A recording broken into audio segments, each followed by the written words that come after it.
First things first. Wiggle your big toe.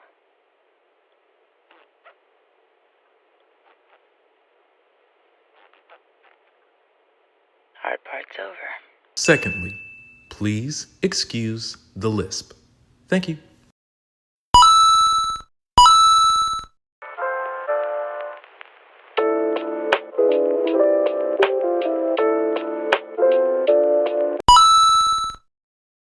So it's been recently announced that Mortal Kombat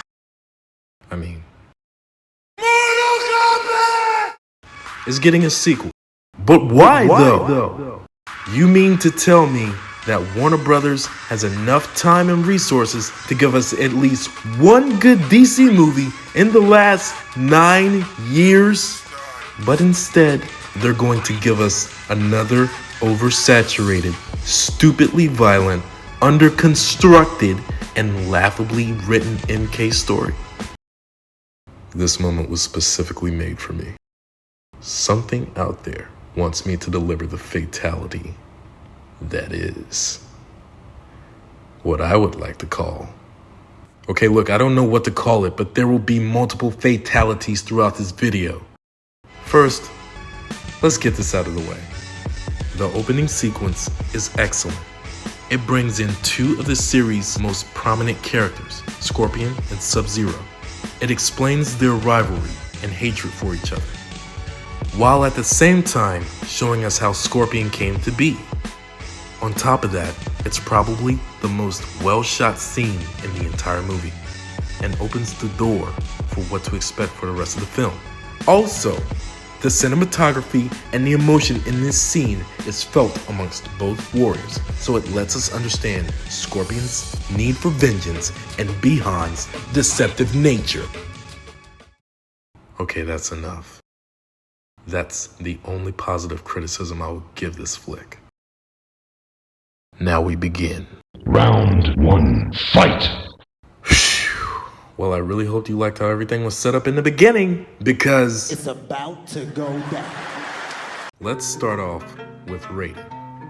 Seeing as how he just pops up out of nowhere with no explanation and just kidnaps Hanzo's kid with no explanation of where they're going. He just shows up and takes the kid. Aside from that, I don't really have much to say about Raiden. I just don't think Raiden, when I look at and hear this guy, he's as boring as it gets. And he's not the only character who I look at and say, this one was invented by a writer. And then we have Jax and Sonya. Now look, in my humble opinion, Jax getting his arm snapped off in the beginning should have been grounds for dismissal right there. There's really no need for him to stay in the rest of the movie, because now we see how he loses his arms. There's expectation for his character now, and it would have set his character up nicely for the sequel, and we would have seen his rehab and revenge once he got his arms back. But no! We gotta keep him in here even though the character doesn't make his fighting debut until the second damn game. And we don't even get to see him whoop ass with his regular arms either, or even a background on him. As a matter of fact, I don't think any character besides Hanzo gets a solid, decent background story. Except for this bitch, which we'll get to later. Sub-Zero handles Jax the way the one white dude handles the young homie at the beginning of Street Fighter 2.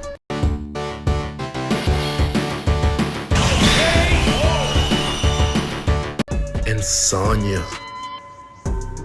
Damn it. Where do I start with Sonya? We went from Bridget Wilson to Sandra Hess, even Ronda Rousey, who wasn't even a live-action actress for the role, to this chick.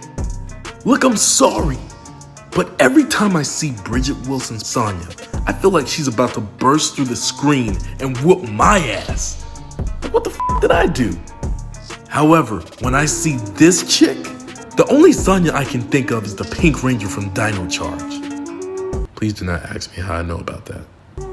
This is not Sonya Blade and I wasted another almost 2 hours of my life to check again. Trust me, I know. I don't get that queen, lethal, badass, reigning HBIC feel from this woman. You know who else is a waste in this film? Kung Lao. Okay, look, this one makes me sad. Because next to Lu, Kuai Liang, Sonya, and Nightwolf, Kung Lao is my guy that tops off my top 5. He is. I love Kung Lao, and this film made me hate him. The disrespect they gave my boy was unforgivable. But he's another character whose background is pushed aside just to make way for this terribly paced story. You show off how incredible of a fighter he is, only for him to be taken out in such a weak way. And that's another thing I realized while watching this movie. Twice! There is no reason for any of the main characters to die, good or bad. But yes, Kung Lao is taken out just because we have to bring some emotion into the movie. We don't even get to expand on his friendship / rivalry with Liu Kang, the fellow Shaolin monk. Oh God, Liu Kang. Allegedly. This is supposed to be Liu Kang. Look, can someone please tell Android 17 to head back to Dragon Ball FighterZ, please? He's in the wrong fucking fighting game. Movie. He's supposed to be the chosen one, the main guy, the fighter who Mortal Kombat is centered around. But no! Liu Kang is the glorified chauffeur. I was literally about to call this dude Morgan Freeman because he looking like everyone around him is Miss fucking Daisy. After Robin's show, the standard of the chosen one rose to godlike heights. You would expect this movie to show more love to Liu Kang. Instead, we got expose and attention to Cole. Here comes a new challenger. You must crush them.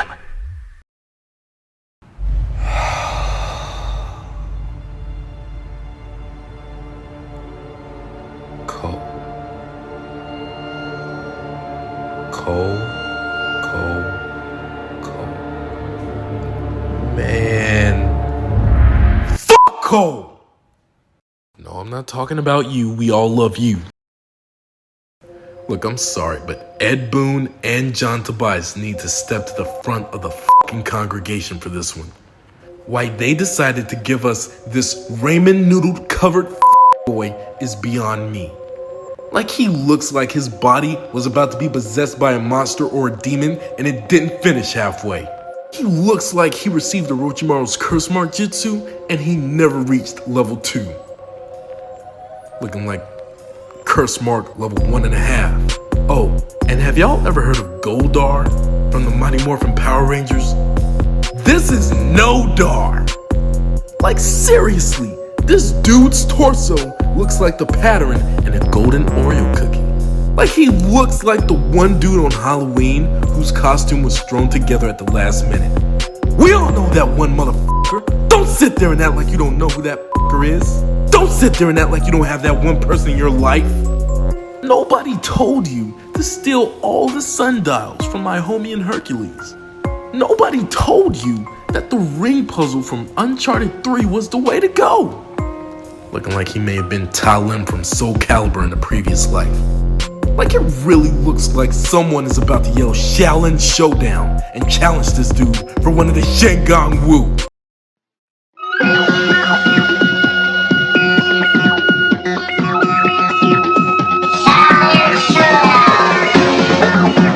And speaking of Shaolin Showdown, Cole's last name is Young. You know who else's last name is Young? This guy. You're gonna tell me that these two aren't related in some way? Kinda the same color palettes, red belts, the hair. And they're both prone to losing. You know what? Nah. I wouldn't be surprised if this was Chase Young who got older, changed his first name, and turned his life around. Yes! That's the story behind it all. Chase Young and Cole Young are the exact same person, and that's all there is to it. No, but really, fuck this guy.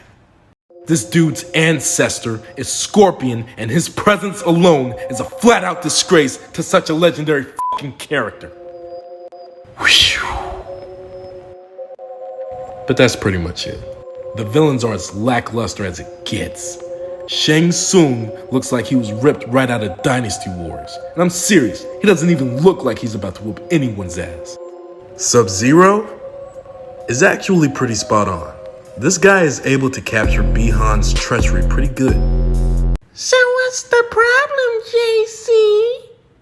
JC? His rivalry with Hanzo is damn near non-existent in this movie. Because Scorpion is dead until it's time to bring him back for plot convenience, there's no more Scorpion and Sub-Zero until the very end. Reiko from Mortal Kombat 4 was just thrown in here, and apparently his breath is stank as hell. Goro joins the list of other CGI nightmares and is misused as misused can get. And I don't know why everyone loves Kano, because I hate him. He doesn't make the film better, his comedy doesn't spark any excitement, and what the f*** is his metal eye? Cabal. There was no reason for him to be in this movie, period. And I'm just gonna leave it at that, because he's another favorite of mine. Nitara is also in this movie, and she's one of Shane. Then you have Melina. Do we get to hear of her ties to Katana? No! Is there any mention of Katana besides this bitch-ass fan? No! And do we even acknowledge the fact that she is a clone of Princess Katana at all? No! And I gotta add this in, because this was kind of low-key racist if you think about it. NetherRealm, y'all really gonna give the role of the most violent, sadistic, evil big mouth female in the series to the black chick? Didn't think about that one, did you? And don't at me, because these are just f***ing jokes. Oh, and Scorpion is in this film too. Kind of. Round 2. Fight! And can we talk about Arcana? Basically, every warrior has this, and it's another subplot brought in during the middle of the damn movie. Like this didn't need to be explained at all at the beginning when you were showing Raiden kidnap Hanzo's kid. When you were telling us about the tournament that never took place. The name of the movie is Mortal Kombat. And I know Shang Tsung said that there would be no tournament, but I didn't know he was serious about that. You have this smorgasbord of fighters all jam-packed into one film. And this is all coupled with the fact that you have horrendous CGI, an oblivious plot, sharp cheddar acting, disastrous writing, vacuous transitions, and lackluster performances that don't inspire or motivate at all. I had to pick up the sticks and play Mortal Kombat 11's story again just to get this shit out of my fucking head. Now what they could have done was follow the story of the first game. Make Liu Kang, Raiden, and Shang Tsung the main focus. Hanzo and Bi-Han's rivalry would be the secondary plotline to keep the crowd interested, and Goro, Johnny Cage, Sonya, and Kano would be minor, but still have enough background to expand on in the sequel.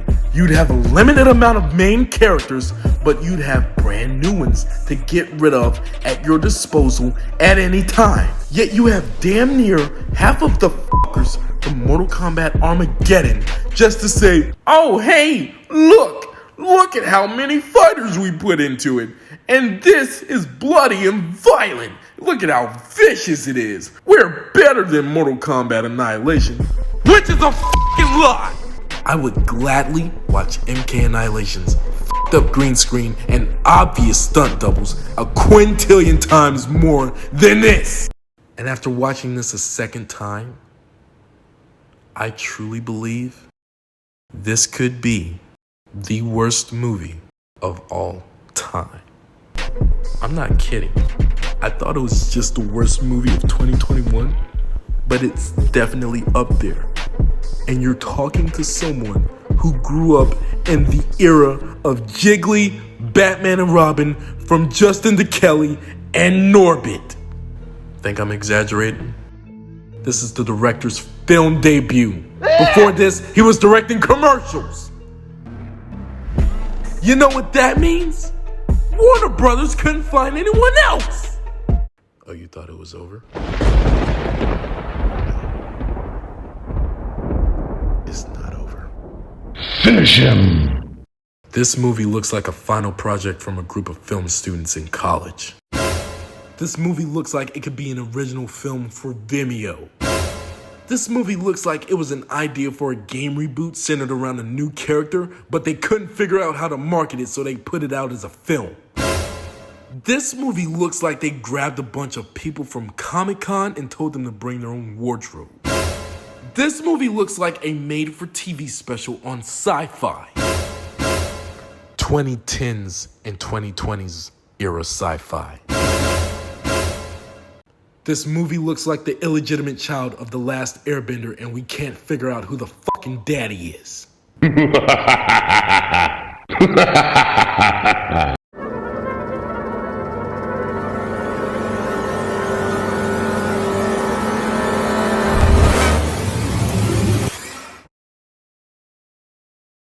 Fatality. JC wins. Flawless victory.